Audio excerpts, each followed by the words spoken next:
Hello, I hope all is progressing well.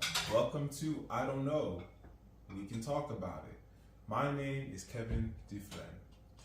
Of course, as you already know, I like to jump right into the topics about education that are on my mind, that I've come to review.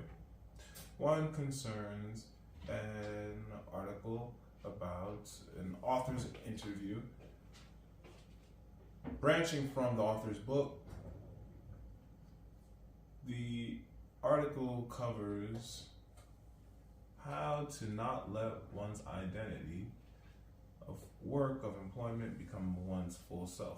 How to create boundaries of identity in relation to employment, particularly with being a teacher. I find the article does bring out a lot of relevant points that need attention for individuals that aren't able to find boundaries or create boundaries between work and life, particularly for teachers. I completely understand how anyone can find a moral standing working in such a job as a teacher. At the same time, I understand where the article is pointing individuals to ensure that no one is working at a job, though, being taken advantage of. And even if one's job is like God's gift to humanity, grace to a family or so, raising a child, raising children beyond a standpoint of academia is a part of what research and development academic institutions really focus on, whether that be through academia or outside of it, in a company that may be heavily involving research and development around how individuals develop as whole human beings. I think creating a work-life balance will always be a conversation on the table because one might have an aptitude for work.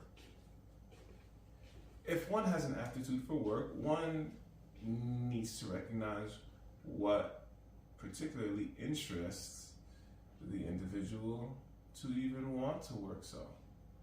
People work for different reasons, and not all of them are conducive to a proper work-life balance. So how does one identify such balances in one's life? Personally, becomes a responsibility of an individual experiencing a need for a work-life balance. Additionally, I think it's important to acknowledge seasonal work patterns. There are individuals that operate in particular times at work, and afterward, these individuals do not operate in the same manners at all.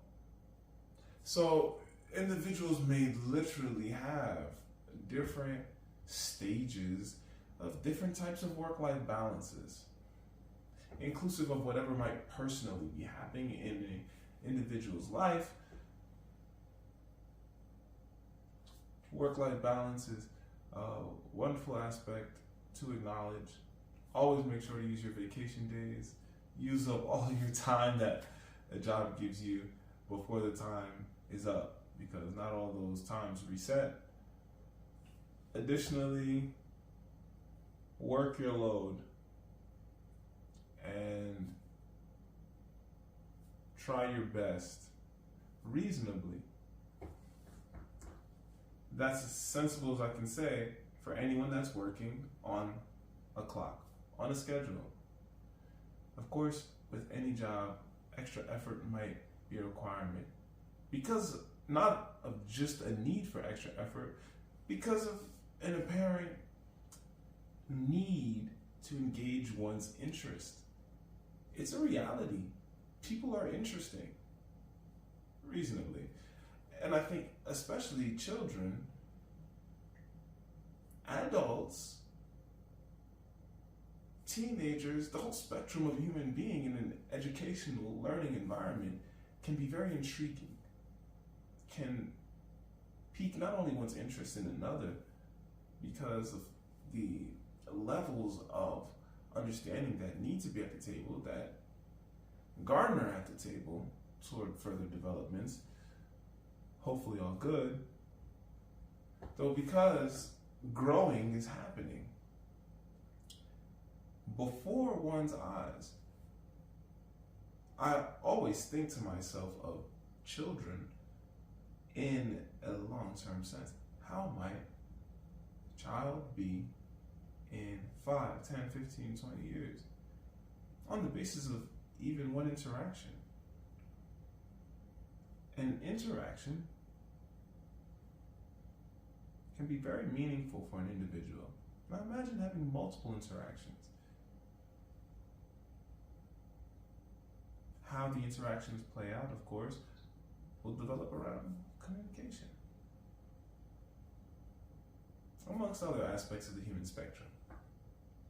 So, concerning work-life balance, I think, as one gauges interest, as one gauges one's responsibility within a time frame, one must acknowledge how one chooses to be in particular environments in connection to one's life, how one wants to respond to necessities as well as piquing interest. Interestingly enough, there are companies, there are businesses that literally do not allow workers, employees to work beyond the end of a particular time. So there are balances in certain companies. There are balances for employees that are already set by certain entities to ensure that work-life balances are in check. Every company, every business operates within different parameters, respectively. And I think when a company does set a standard for employees in that instance to ensure work-life balance is apparent and well, whether that be through the culture or whether that be through particular mandates as saying no one is allowed to be working in this building after a particular time, considerations of the sort go a long way toward creating overall improving work-life balance systems across work at large.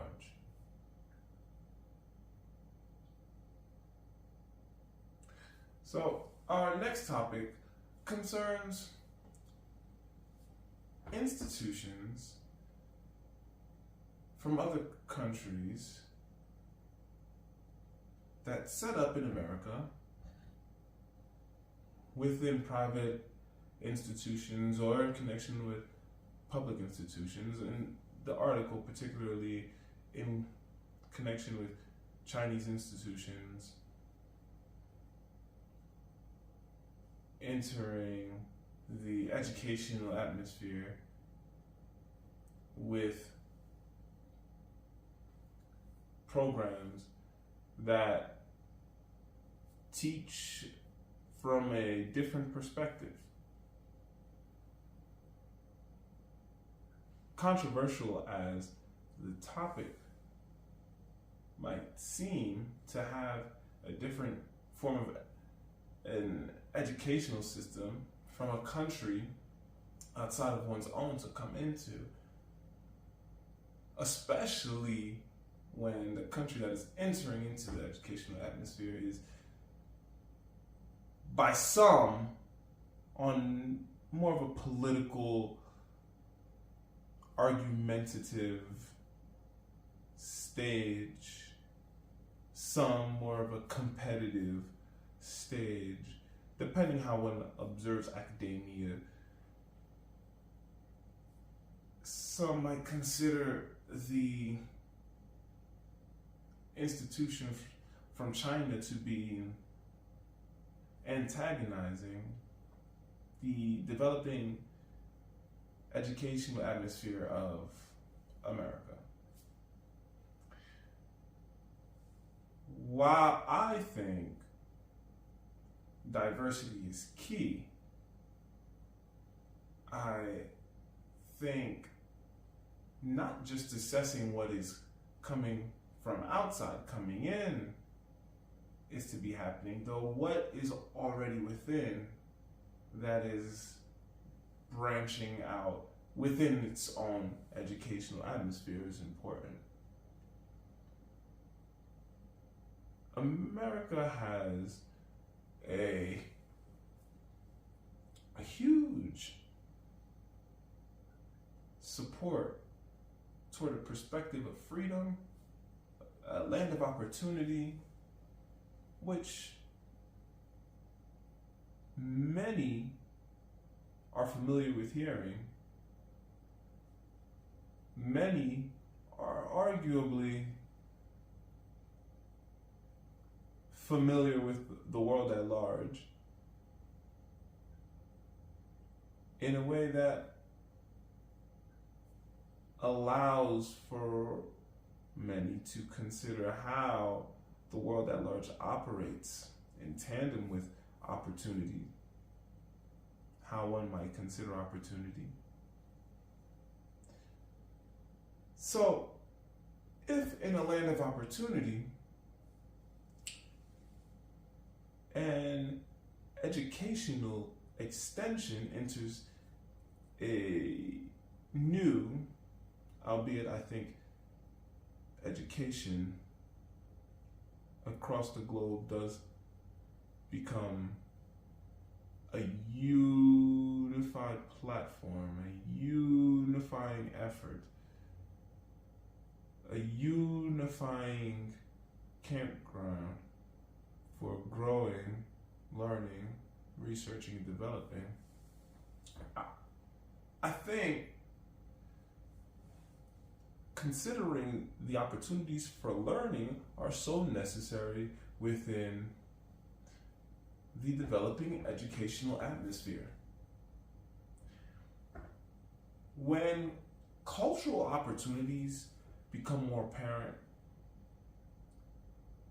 especially when cultural opportunities are bridging, leading to more growth, potentially allowing for individuals to garner more relations, build new types of relationships, have different new experiences that may not be so readily available in one's educational atmosphere, as well as one's daily physical, environmental atmosphere, then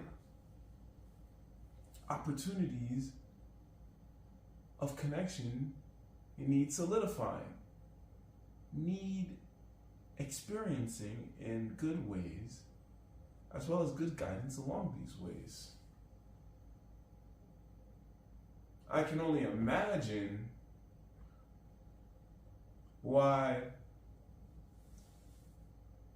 anyone might be against community building, especially in relation to positive global connecting, when the internet is readily available in a fashion that not many, a parent or guardian, for example, might not be able to monitor in comparison to an educational entity entering within an educational atmosphere that may be unfamiliar, that may be different, though, considering all benefits of educational avenues, a family member, a guardian, a parent might observe such situations as opportunities for better growth.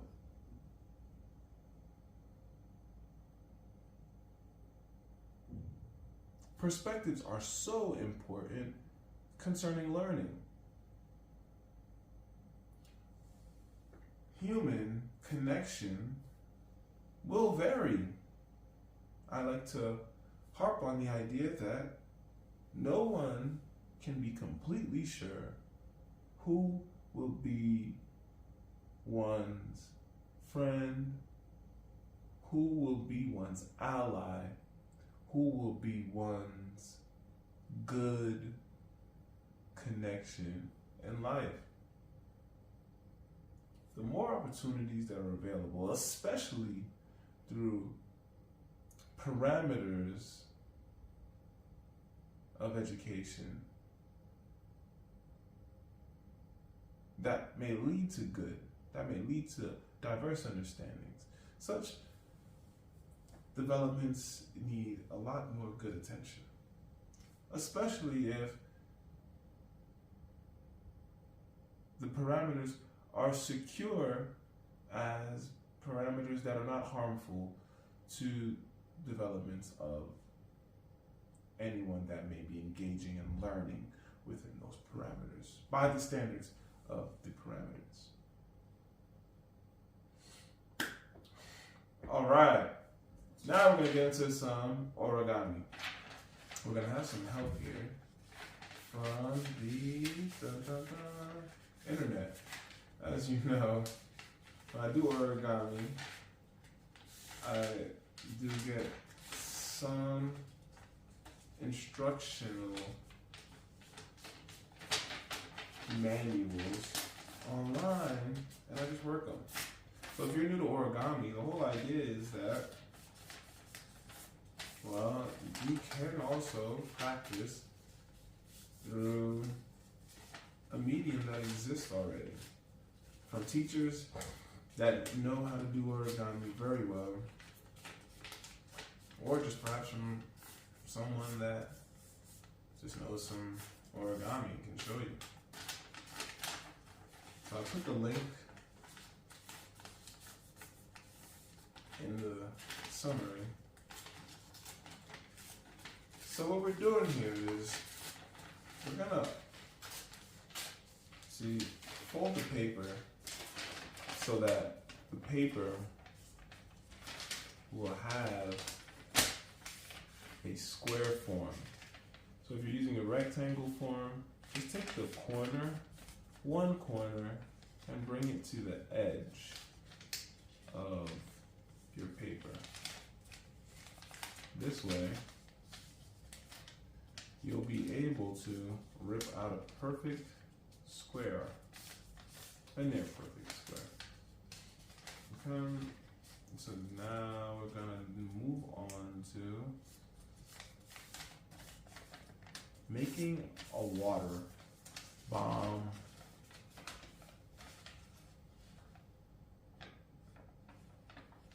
So really, this is what it looks like. You don't have to go to the full fold. You can do 2 cross folds and just bring them in. This is the easiest way to do it. Or you can do, you see where the folds develop?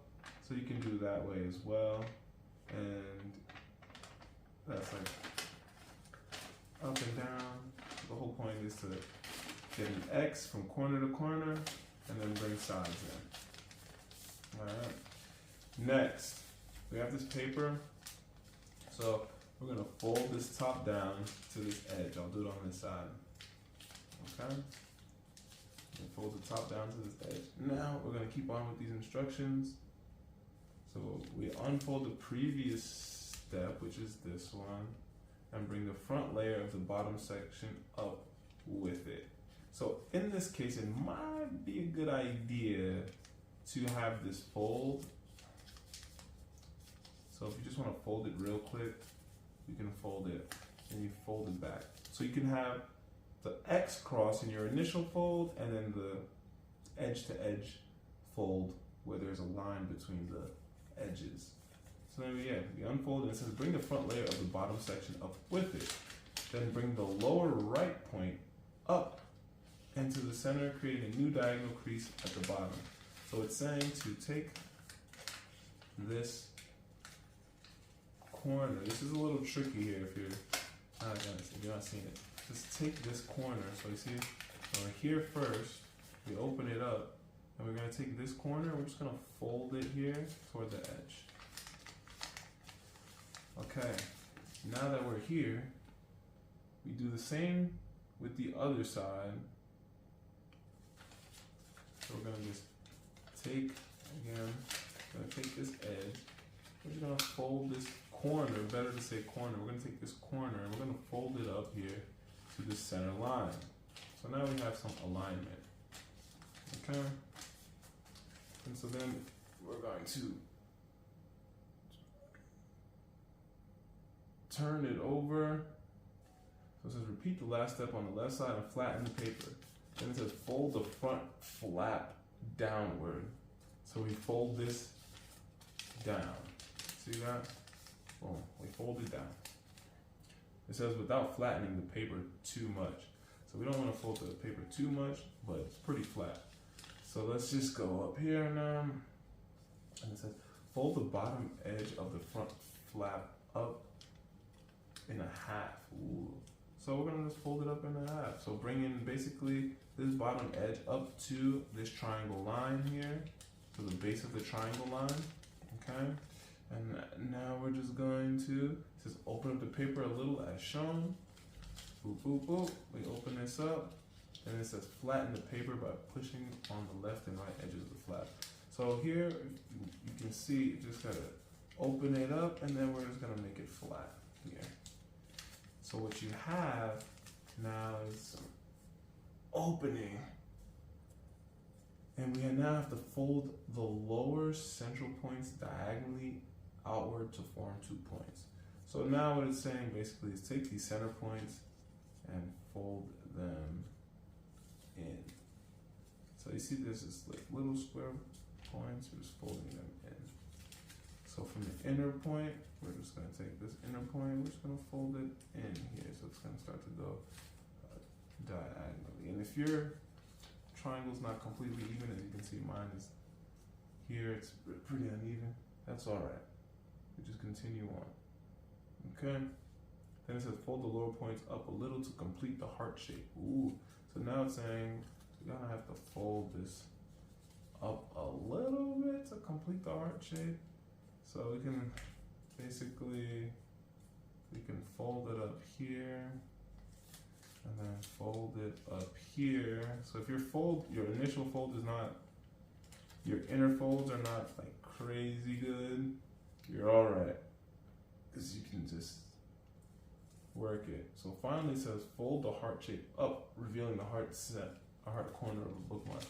And then here you go, you fold it up. And there's the heart center. So that's what we were making just now. We have this heart center for a bookmark, and the whole idea is there's a book corner here, huh?